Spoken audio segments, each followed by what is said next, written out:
ఆనాడు 69 తెలంగాణ ఉద్యమంలో ఎంతో మంది అమరులై కేంద్ర ప్రభుత్వంతో కొట్లాడి నిటారుగా నిలబడి సాధించుకున్న జోనల్ విధానం ద్వారా ఉద్యోగ ఉపాధి అవకాశాలలో తెలంగాణ వాటాను కోటాను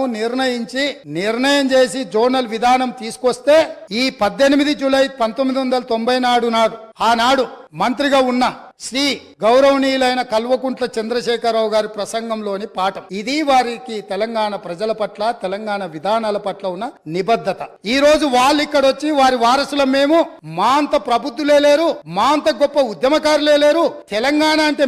మేమంటే తెలంగాణ అని గొప్పలు చెప్పుకునే వాళ్ళు ఇదే సభలో ఇక్కడే నిలబడి కల్వకుంట్ల చంద్రశేఖరరావు గారు మాట్లాడిన ప్రసంగం ఇది. ఇట్లా మాట్లాడినందుకు వారి తరఫున ఇక్కడ మాట్లాడిన వాళ్ళు మొదట తెలంగాణ ప్రజలకు క్షమాపణ చెప్పి జోనల్ విధానాన్ని 6 సూత్రాల విధానాన్ని వ్యతిరేకించినందుకు తెలంగాణ ప్రజలకు క్షమాపణ చెప్పి